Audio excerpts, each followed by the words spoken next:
Our next speaker has been called, by Bill Gates, super high bandwidth. Bill Clinton has thanked her for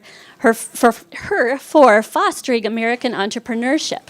For more than 30 years, leadership and workplace agility expert, serial entrepreneur, and New York Times bestselling author Christine Comaford has helped leaders navigate growth and change.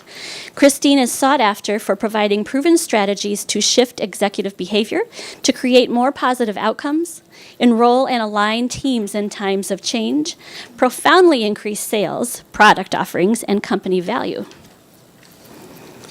In this dynamic and highly interactive keynote, we'll explore how humans react to change and how we can powerfully shift how people experience it so they feel excitement instead of fear. You'll learn how to apply simple and highly effective techniques to help your team feel deep levels of safety, belonging, and mattering, and get them out of fear and into the parts of the brain which yield greater innovation, social connection, vision, emotional engagement, and open communication. Friends, help me welcome Christine Comaford. Before I dive into this organizational path, at the end of today, because we are on a mission to help 1 million people become emotionally resilient this year, you're all going to get a free copy of our latest book, Power Your Tribe. Woohoo! And I will be signing them, or you can just grab it out the door and to the right. And because assessments are super cool, and we're all really busy, and I know in olden times we used to read these things called books, and now many of us don't read anymore, which I think is tragic. Here's another assessment. I'm just going to write this down so we remember. You have 2 assessments. You have one that we just saw, okay? And then here's an assessment that you can take later, and in-depth analysis will be sent to you. smarttribesinstitute.com/ERA, Emotional Resilience Assessment. And it maps directly to the chapters. So wherever you have the lowest score, you then know, go to that chapter, work on those tools, okay? So emotional resilience, what we call emo-res, okay, assessment. Give it to your people, that way everybody can understand kind of where their gaps are. All right, so here's the thing. What we do at Smart Tribes Institute is applied neuroscience. We take the latest neuroscience research, whatever we think is most relevant to leadership, culture, sales, and marketing, and we map it down to extremely practical tools. So how many of you guys were in my session yesterday, my breakout session? Okay, great. So you guys get the whole extremely practical tools stuff. So first, let me talk about what happens, and this is interactive. If you guys have questions, just holler, because I want you guys to get massive value. So here's what happens when change occurs in an organization, okay? First we get resistance. Arrgh, I don't want this change is stupid, okay? Then we get mockery. This change is super stupid for this reason and that reason, and grumble, okay? Now, a lot of leaders get freaked out by mockery. I think mockery is awesome. What's not awesome is apathy, right? Oh man, that's like the worst, right? There's no energy there at all. Mockery, at least, they're emotionally engaged enough, they care enough to actually bother mocking, okay? It's a good thing, right? So when mockery happens, and if mockery is not happening, you have to poke them with a sharp stick just to get some sort of energy going, okay? When mockery happens, that's okay. What we want to do is say to them, you know, if it were a little bit less irritating, stupid, whatever, would you try it? Okay, all right? And what happens is something very cool, is that as you loop back and forth between mockery and, okay, I'll try it. Oh, it's still really stupid. Well, I can't remove all the stupidness. I can just remove some of it. Okay, we can't change everything. You go through this mockery usefulness loop, and ultimately, a beautiful thing happens. Because they've been helping you make it less lame, right? Now it becomes, woohoo, habitual, because they've been helping you refine it. Yay, mockery, okay? When people mock, say, and how is it so stupid or lame? Please, get how specifically. Remember yesterday, meta model? How specifically could we fix this? And then from habitual, woohoo, you go to new standard, and you bask in the afterglow until the next change comes along. And then lather, rinse, and repeat, right? Resistance, and you're like, resistance, no problem. Let's get them mocking as quickly as possible, okay? So resistance, mockery, usefulness, habitual, new standard, hallelujah, all right?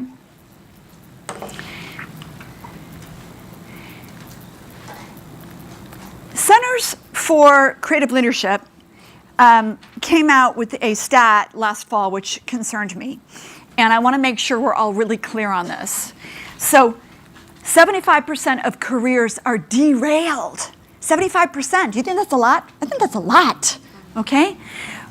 Related to emotional competencies, okay? So when people can't handle, navigate interpersonal problems, when they can't lead through conflict and change, when they can't build trust, we then have ineffective leadership.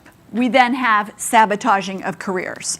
So I want us to start to notice that some of the hardest things in life, work, etc., is dealing with people's emotions, dealing with conflict, etc.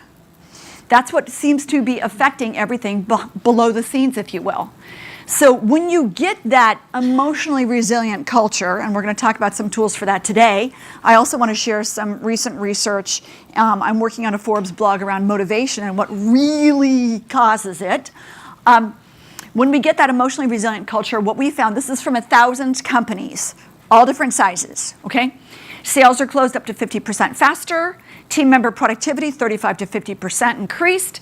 Team member emotional engagement, loyalty, et cetera, 67 to 100%. Profits, of course, and revenue, woo! So high ROI on emotional resilience. So let's talk about how we actually get it, okay? There are 7 steps. These map to chapters in Power Your Tribe, okay? So it's all kind of one little methodology, if you will. I know we had some kind of glary stuff yesterday as well, so bear with us. And you all have this PowerPoint up on the website, okay? So first we need to release resistance because we put so much energy when we are resisting something. We'll talk about that in a sec. Increasing rapport with ourselves, understanding kind of how am I feeling here? What is my experience? We want to make new meaning. Notice the stories we're telling ourselves. Human beings are meaning-making machines.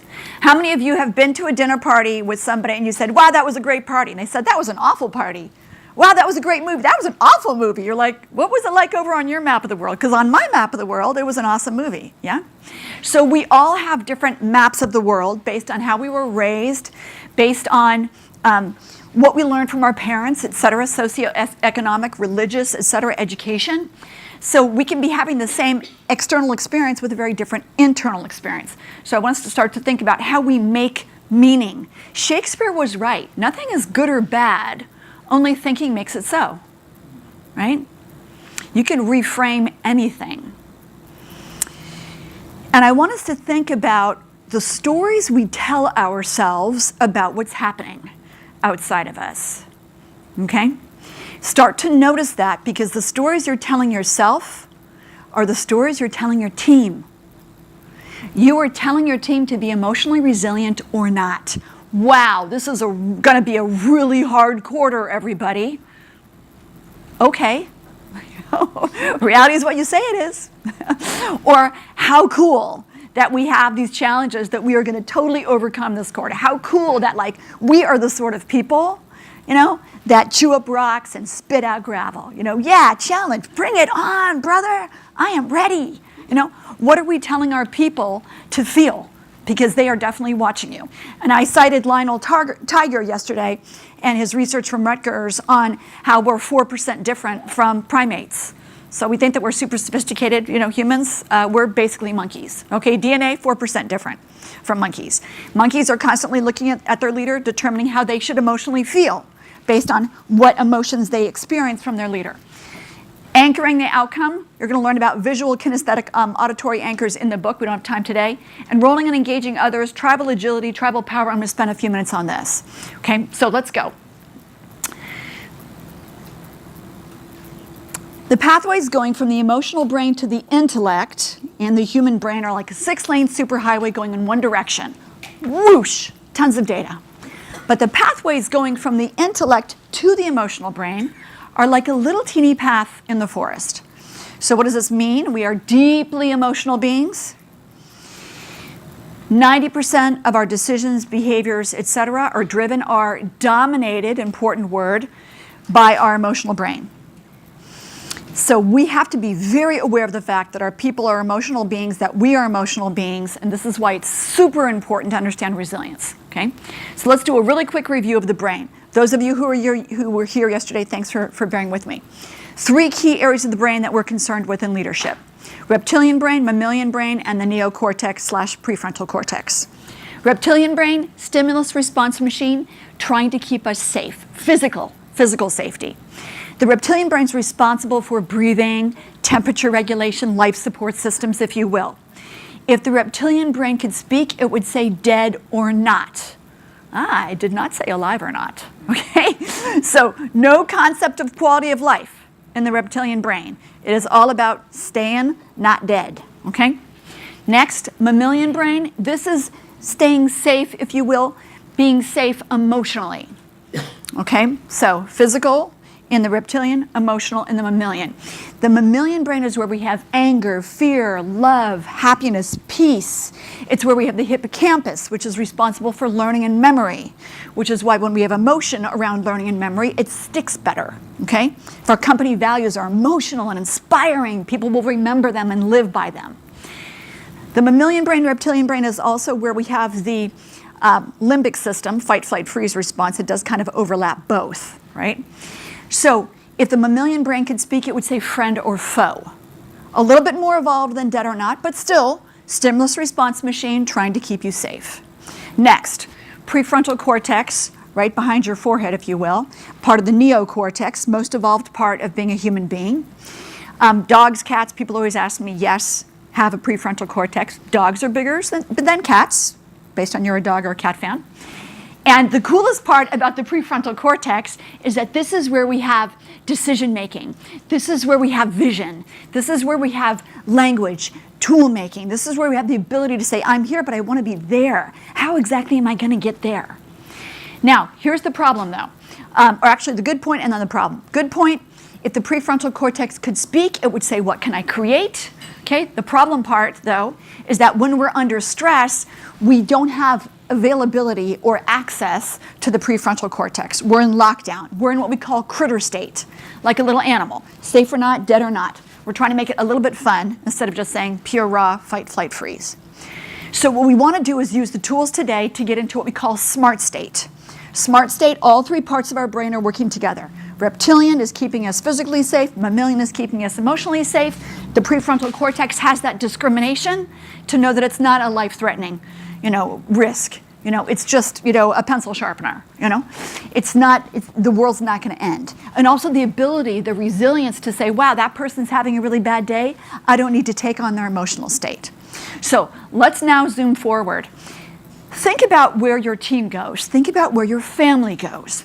So there's some stress of change. This is where your organization goes. There's stress of change. We resist, we reject it. Resistere from Latin to Middle English means to press against. Have you guys noticed how much energy it takes to resist something? All the obsessive thinking, right? Takes a tremendous amount of energy. So we resist, and then emotionally we'll generally go to frustration, anger. We'll dismiss ideas. We didn't even get to mockery. We're still stuck here. We dismiss those new ideas. We reject change. Or what we could do, path number 2, door number 2, here's some change, consent. Consent is the opposite of resistance in that consent means being present to. Again, Latin to Middle English, consenter, being present with. It doesn't mean it's okay. It just means, this is happening. We're not denying it. We're not glossing it over, okay? So consenting is, let's say overwhelmed. You're feeling really overwhelmed. Consent is, wow, I'm feeling really overwhelmed. Huh, okay, got it. I can ask somebody for help, or I can start making some lists and I can, figure out a strategy, but I'm not going to deny it. And I'm not going to go, oh, I'm so overwhelmed, that's so awful, and resist it. So once we can consent, wow, here I am feeling overwhelmed, then we can say, what's overwhelming about this? And we can start asking questions. Curiosity, the best leadership stance. Start asking questions, then we get more open-minded, we start to see new vistas, and before we know it, we can embrace change. So looking at this, which path is the critter state path and which path is the smart state path? What do you think? The first path, what is it? Critter state or smart state? Yeah. Whoops. Second path, smart state. So it is our greatest opportunity to help our people realize that when they feel something that's challenging, yeah, just say it. Hey, I'm feeling really stressed. And then start asking questions. Go immediately to curiosity. It is the best way to do what? What's also happening when we ask questions? When we ask questions, what part of our brain has to be alive? Those guys who were here yesterday. Prefrontal cortex. So if we're like, we're freaking out in our critter state, back in our emotional brain, reptilian mammalian lockdown, somebody asks us a question, we have to start going, do I agree or disagree? And suddenly, boom, we're in our prefrontal cortex. It's a beautiful thing. So I want us to look at when we have the most people, more people in their smart state, we have what's called a smart tribe, okay? More people in their smart state, more of a smart tribe. And if you want a little hand gesture, which helps some people, hold out your dominant hand, right or left, whatever's dominant for you. Okay, so let's just map the brain. This is from Siegelman at UCLA Neuroscience. So brainstem, reptilian brain, okay? Palm, mammalian brain, okay? Fold your thumb in, limbic system, fight, flight, freeze. Fold your fingers over. Isn't this cool? It's like a little brain. Prefrontal, neocortex, prefrontal cortex, right behind your forehead, okay? When you flip your lid, wah, okay? That's critter state, okay? And when you've got your whole brain working together, that's smart state, woo, okay? Like a victory punch, yay! Smart state, critter state, okay? Then we have to have a little bit of fun with this, right? Because people are like, oh, you can't have emotions at work. How can you separate yourself from emotions? We're emotional beings. It's not possible. But if we can say, how are you doing? And someone goes, we can go, okay, cool. Let's get you here, Let's work together, all right? So let's demystify and also take the shame of just being human, okay? Good, so let's go into some tools. The emotion wheel. Take a moment, please. Look at the emotion wheel. Drop in. How are you feeling? We have to start noticing how much time we hang out in our intellect, which is only 10%, and we don't hang out in our bodies enough, which is why so many of us are out of rapport with ourselves, okay? I don't like to call it social media. I like to call it anti-social media because it's pulled a lot of us apart from each other. We're so digital that we're not like hanging out with each other and we're missing social cues, okay? Take a moment and just drop in. I'll count to 3 and just shout out how you're feeling today, okay? And these are some of the emotions. These aren't all of them, okay? Just for emotional awareness. Ready? 1, 2, 3. Curious. You guys didn't do it. 1, 2, 3. Curious. Okay, good. So see, that wasn't so bad. So what we want to do is when we're feeling resistance, it's okay to say, grr, I'm feeling whatever, irritated, helpless, insignificant, abandoned, discouraged, whatever. This is how I'm feeling. Okay, here I am. This is consent. Here I am being present to it. Okay, wow, this is what it feels like to be discouraged. Whew. Okay, not totally comfortable. And now, what would I like? So you have to give yourself a couple seconds to experience it. Otherwise, you're just smushing it down. It's going to come up later. May as well just feel it, okay? And then, what would I like? We'll talk about the what would I like in a sec. Here's how we shift to what would I like, okay? This is a shorter version from what we did yesterday. So we shift our focus to the outcome frame to what would I like from, wow, I'm feeling really whatever, frustrated, by using a tool called the outcome frame. It helps us have insights, it helps us have aspiration, and it helps us form what we call a desired state. Okay, let's look at this for example. So what would you like? Something you can create and maintain. What will having that do for you? How will you feel and what are the benefits? How will you know when you have it? What's the proof? What of value might you risk or lose? What side effects may occur? What's the cost, okay, of getting that outcome? What are your next steps? Let's look at an example. What would you like?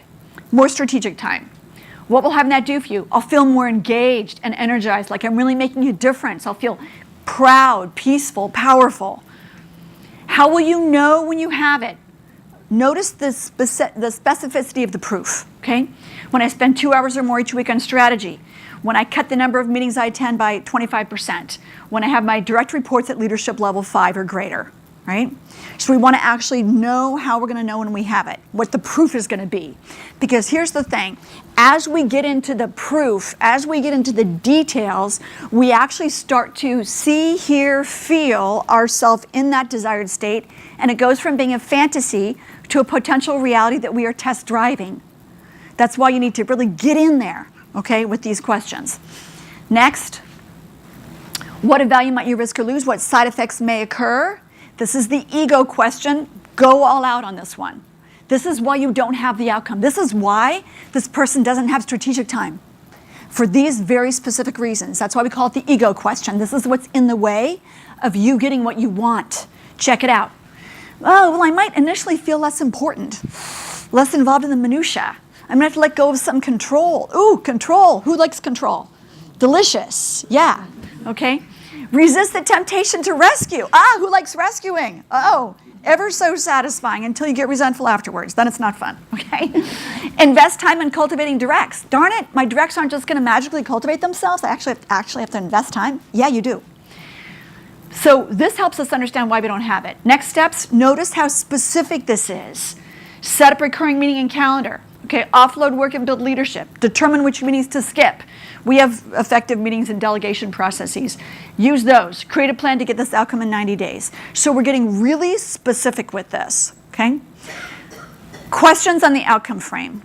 And I'm going to go to this, and we're going to decide if it's okay with you. I'd rather skip this because I want to share some new research on motivation. Is that okay with you? Okay, questions on the outcome frame. The outcome frame helps us with teams. We can use it with teams. We can use it one-on-one with people. If someone's having some sort of performance challenge, hey, so what would you like? Because remember, every behavior has an intended positive outcome. So below that behavior of low performance, low accountability, not taking initiative, not executing, there's always a positive intention. You've got to find out what that is. It might be to stay safe, It might be to belong. It might be to matter, okay? So I want us to think about this, and what we're going to do is, because I always make a list, I would very much urge you to share this with your team. And if you leave your business card or your contact info, if you were here yesterday, whatever I promised today, you're going to get anyway, okay? But if you would like a little tutorial on how to do this, and how to use this with your team, just go ahead, and I'm going to call it a quick reference guide. Go ahead and just put your contact info at the front of your table here. Clearly spelled, email, whatever. So let's look at what changes we get when we use the outcome frame. Greater ownership, more engaged because they're part of the solution. They're having their own insights. Stepping out of the tactical, more into strategic time. More clarity, more focus, more accountability. We need to pull people into their prefrontal cortex. We need to help people become leaders instead of order takers, okay? If they're order takers, who's the order giver? Probably you, okay? We just have to cop to that, right? So I want us to help our people step into their potential because it's much bigger than we think. I want to talk about safety, belonging, mattering, and I want to do a lab here because this is really important. Then I'm going to talk about the recent research from USC Cognitive Sciences and how to deal with that using these tools, okay? So remember how 90% of our decisions, of our behaviors are dominated by our emotional brain. What's cool is that beneath all that, what we have found repeatedly over the past 35 years, is that there are 3 emotional experiences, only 3. You don't need to follow all the models that have 7 or 10 or whatever. It's too much to remember anyway. It all boils down to 3. People either want safety, belonging, or mattering. Below the most challenging behaviors, it's your job as a leader to unpack what they're asking for and to give it to them. Okay? So once we have food, water, shelter, warmth, and Wi-Fi, then and only then do we need safety, belonging, and mattering. Okay? Safety, certainty, stability, freedom from fear. Belonging, being part of something, having equal value, knowing that we fit in. Mattering, being recognized for our unique gifts. And safety, belonging, mattering is contextual. Look at yourself for a second. When you are meeting with your financial advisor, what do you crave most? Safety, belonging, or mattering? What's true for you? Safety? Okay, don't mess the money up. Okay, I don't need to belong with you or matter to you, just don't mess the money up. Okay, when you're hanging out with your friends, shout it out. What do you want most? Safety, belonging, mattering? Belonging? Okay, yeah, woo, my friend tribe. When you're with your significant other or the most important person in your life, what do you crave most? Whatever's true for you. Mattering, belonging, safety, all of them, whatever's true for you, okay? I want us to notice that we buy, and you are selling all the time. You're selling accountability, right? You're selling engagement. You're selling initiative. You're selling innovation. You are in sales. If you're in leadership, you're in sales. We buy products or services for the emotional experience. How many of you use Federal Express? Why do you use FedEx via the good old US mail? Safety, belonging, or mattering? What emotional experience are you getting from it? Safety? You know, and they know that because their slogan, when it absolutely, positively has to be there on time. US mail is kind of like, well, we'll get it there eventually, you know? How many of you guys do yoga or wear Lululemon? Lululemon. Okay, I do too. I spend $130 for yoga pants, I confess. What emotional experience do you get? What emotional experience do you get? Athleta's doing a good job with this too. What emotional experience do you get from that high-end workout clothes? Safety, belonging, mattering. Actually, let's use Lululemon because it's a really good example. What emotional experience do people get from Lululemon? And you'll know who buys Lululemon clothes. How do you know who buys Lululemon clothes? Besides their logo, how do you know who buys Lululemon? How do you know? Something they carry. That bag. Did you hear what she said? It was awesome. That bag. So people carry these bags around that say friends are more important than money, do things every day that you fear, etc. Tell me what the emotional experience is of Lululemon. What are they promoting? Belonging. It's a tribe. This is our tribal code. Okay? Are you guys getting it? Yeah.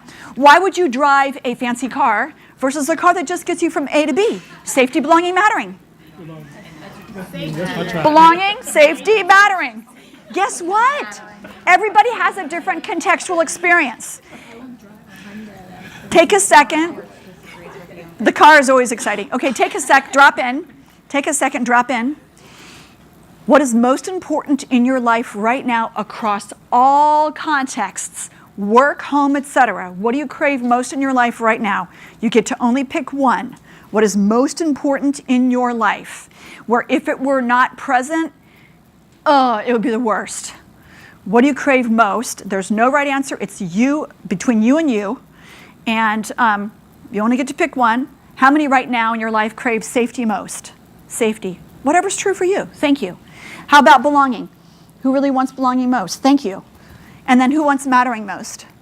Thank you. Great. It's just good to know. Because when you go into critter state, you need to check in and go, I'm not feeling mattering. Oh, I'm not feeling safe. It's like the Cliff Notes version of emotional resilience. You get triggered, you get in critter state, check in. What's not present? Safety, belonging, mattering, and then sit down and ask somebody for it. Okay? Let's unpack.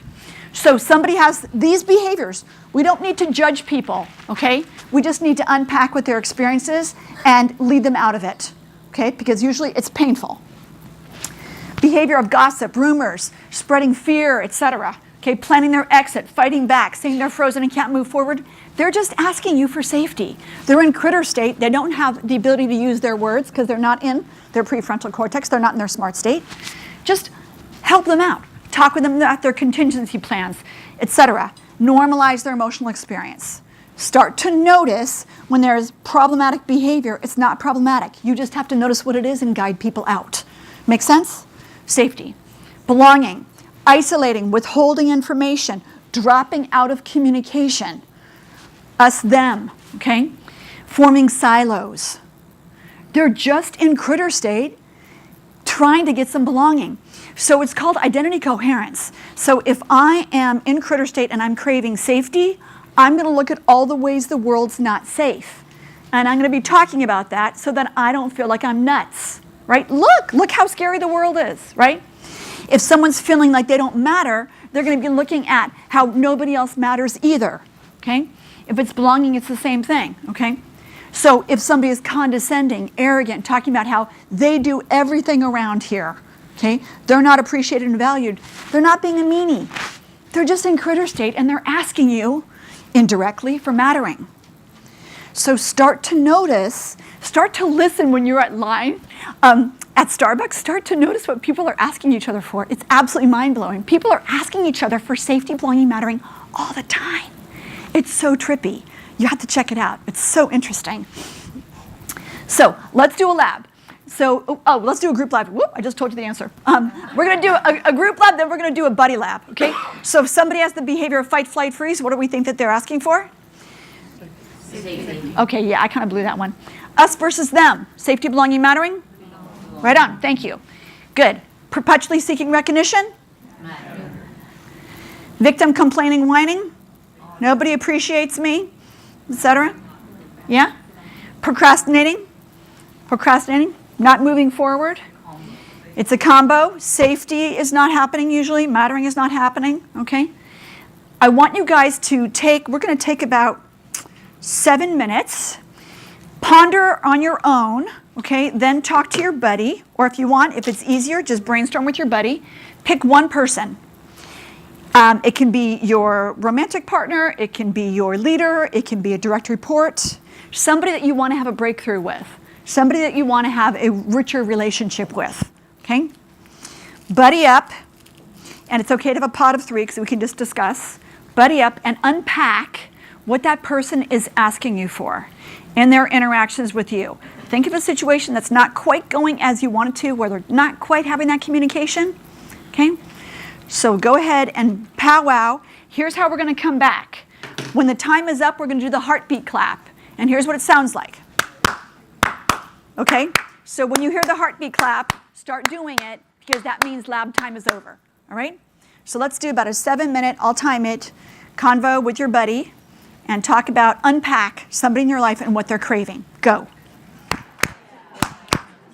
So we're going to take a couple of shares. And I'm going to get some shares back here with our buddies way in the back. Tell me your experience. And just hold it like an ice cream cone. Yeah. Okay, so I have a new teammate that's joined us. He's new to the organization.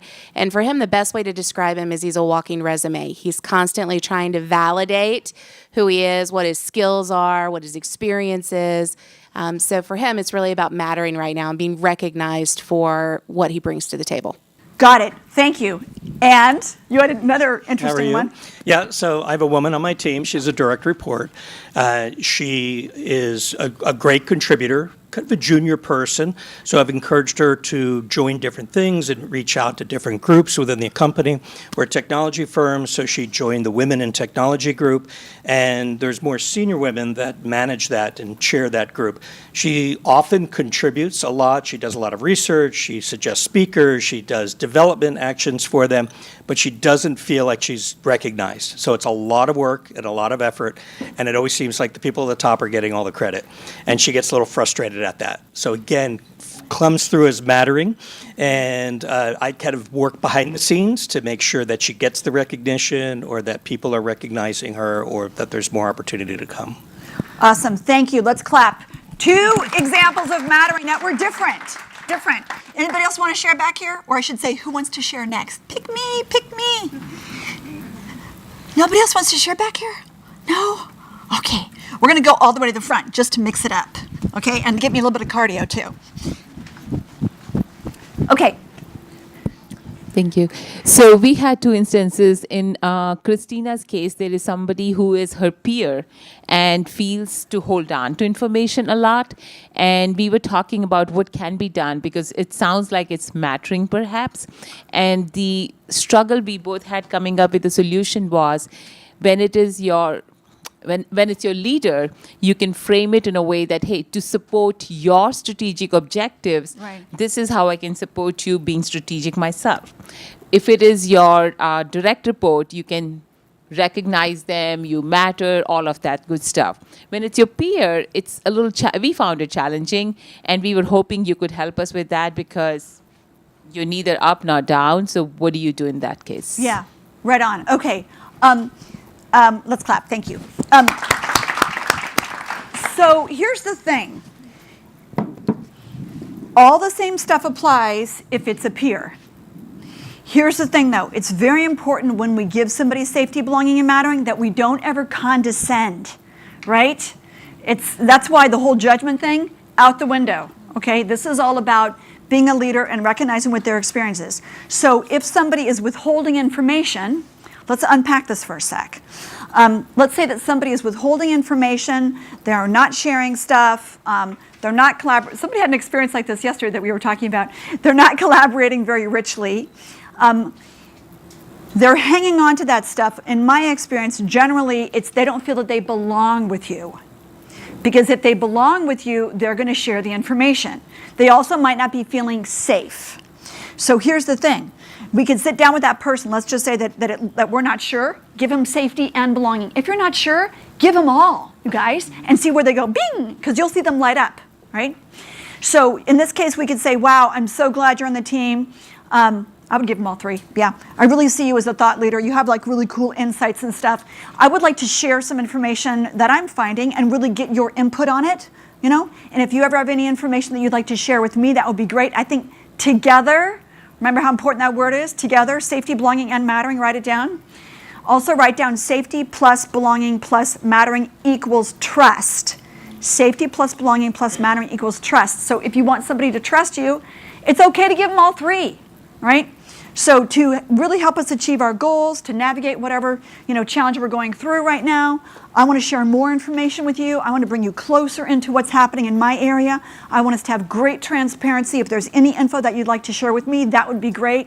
I really value our collaboration. It's really fulfilling and satisfying for me. Chances are really good when they get something as delicious as that, they're going to start sharing stuff with you. And when they share it, again, acknowledge and appreciate. Here's the thing. We have to come from genuineness, we have to be really genuine when we say this, because if you look around, and I love doing this at the grocery store or at the airport with total strangers, like there is something you can admire about every single human being. Every human being has something cool that you can figure out really quickly. Yeah, you could guess, that they're a great dad or something, or you can just go, wow, that person just has a really cool smile. That person just has really nice energy, whatever. So start to notice what is awesome about all the people that you work with. Because so often we look at what's not working, That's why yesterday we were talking about what's working is and what I'd like to see more of is. So start to look.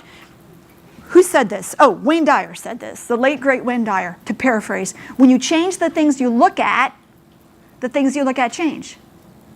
How many of you have a problem person, right? What did you see?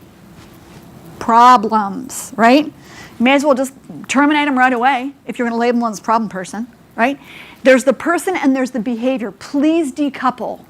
Human beings are good. Behaviors work or don't in a given context, okay? Please decouple the behavior from the human. We have to look at that behavior and say, what are they actually really asking for? How can I lead them to new behaviors to make sure still that that intended positive outcome, that emotional need is being met?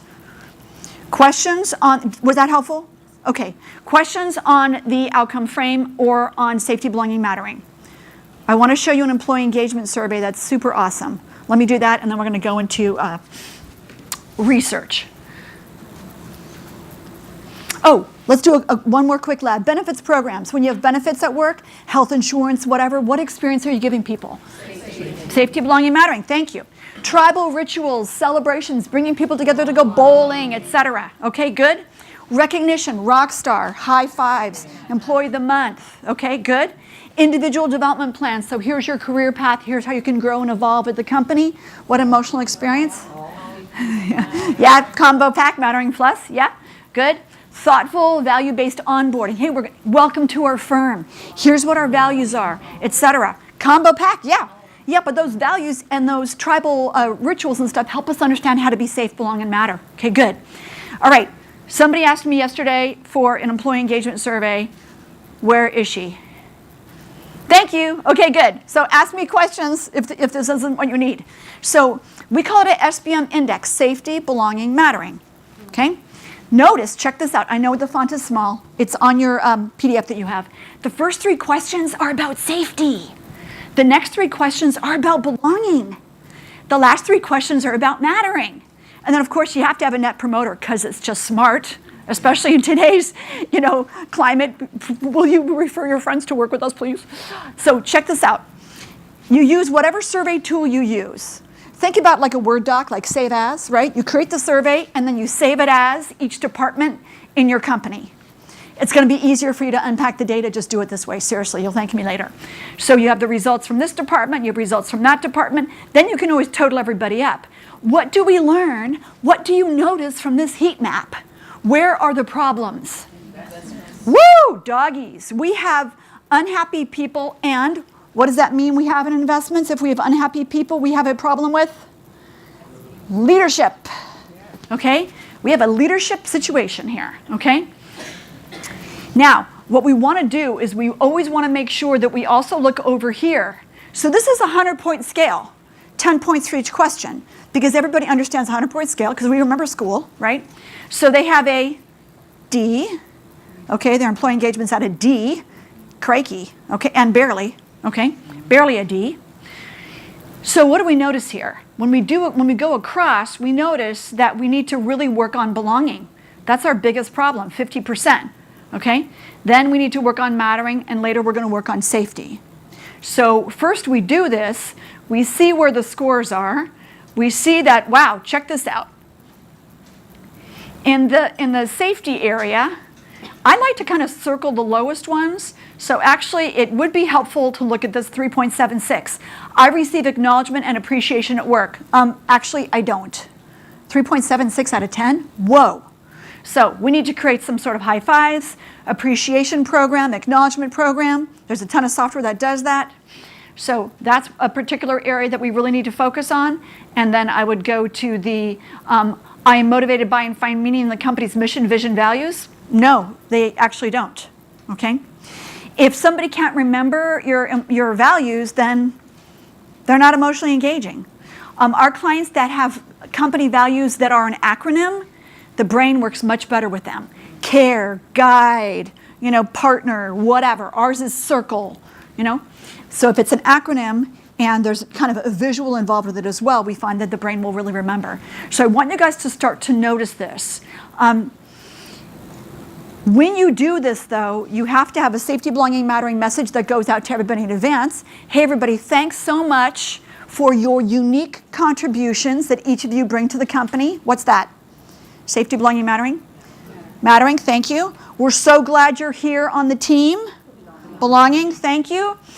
As we gather your feedback and hear your opinions, we're going to do this in a super streamlined, easy way that is anonymous. Safety, good, okay. And that's why we have this anonymous link, and we just email it to everybody in investments, we email it to everybody in mattering, and then we do want to enroll and engage the leaders to make sure we get at least 70% participation in each area. Whatever you find out, then we have to roll out cultural programs. In chapter 7 and 8 of Power Your Tribe, we unpack this more deeply, okay? So I want you guys to check out chapter 7 and 8 in Power Your Tribe. They're outside to the right, so you can understand more how to work with the SBM index. Okay, good. I want to just go over one really quick thing. We're going to do a quick summary, and then I'm going to show you the blog I'm currently working on, on motivation. So emotional resilience, we can start the whole process with consent versus resistance. We notice people are resisting, immediately grab the emotion wheel. Hey, let's just check in on how we're all feeling, and let's just get present to that. Then let's talk about what we would like. Use the outcome frame. Help them create that desired state, because you can't just say, well, let's just be present to it, because then we're just sitting around feeling lousy. Be present to it and then decide what we want our desired state to be. Focus on outcomes versus problems. If people are all focused on those stuff that's not working, what would you like? Okay? We want to really look at what people are craving at any given particular time. I'm going to show you one last thing.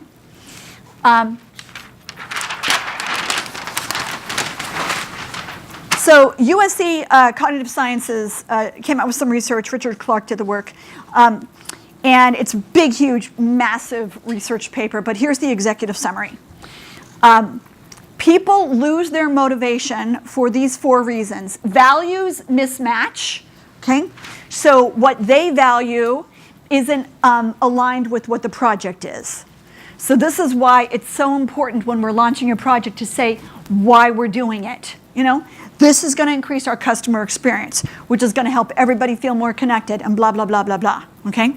You guys all understand the increased role of HR, people, talent, and customer experience, right? You've read Temkin's research on how customer experience and employee engagement are like profoundly connected. Yes? Okay, if you don't know, it's really important to read that. Okay, so values mismatch. We have to help people understand how this particular project is meaningful and important so they can connect with it. Okay, lack of self-efficacy. It's a fancy term, but what it means is I'm not sure if I'm capable of doing this. Okay, so if somebody has a self-efficacy challenge, I'm not sure if I have the capability, if I have the skill set to do this.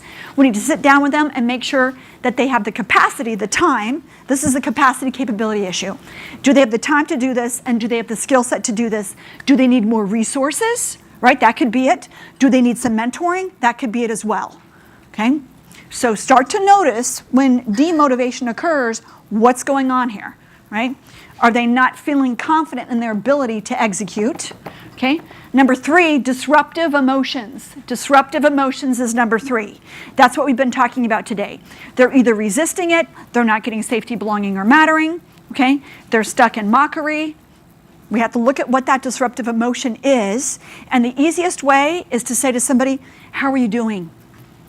You know, once you get a more emotionally kind of agile culture, if you will, you can say, how are you feeling? Because we need to know where somebody is. And remember what we said yesterday. If somebody says, first of all, fine is not an emotion. Okay, if they say, oh, I'm fine. So how are you? That's when I would say, how are you feeling? Pull out the emotion wheel. Because we're all really emotional beings. I want to connect with you more deeply. If somebody says this is really hard, don't guess what that means. On your map of the world, it's different from what hard is for them. Say how specifically. Use the word specifically. We've tested it a million times. It's much better than exactly. Exactly feels like a test. How specifically is it hard? Hard compared to what? Okay, how specifically? Get the data so you can then help and lead them through, right? So disruptive emotions is number 3. Attribution errors is number 4. Attribution errors is number 4. And again, a sciencey term, what attribution errors really means is something went wrong and they're not sure why. Have you guys had that experience, like a project tanks and you're just like, gosh, we did everything right. Why did this mess up? Yeah. So that's really demotivating because it's like you feel blindsided. You don't know what happened. So with attribution errors, we need to really sit down and say, let's look at what worked. Remember the feedback frame from yesterday. What worked with this project? Okay, good. Bing, bing, bing. What would we like to have seen more of? Bong, bong, bong. So we're making it safe to unpack and to get feedback.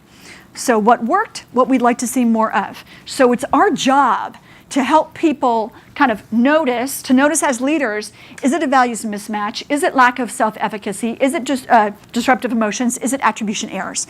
If you leave your contact info, we'll send you this blog as soon as it's out, but there are tools for every single one. Just it's not in final form yet, so we can't send it to you yet. So emotional resilience, good for ROI. Emotional resilience, great for business, right? So what to do next? Leave your contact. Oh, I forgot to tell you. We have a little emotional resilience mini course. It is a series of infographics.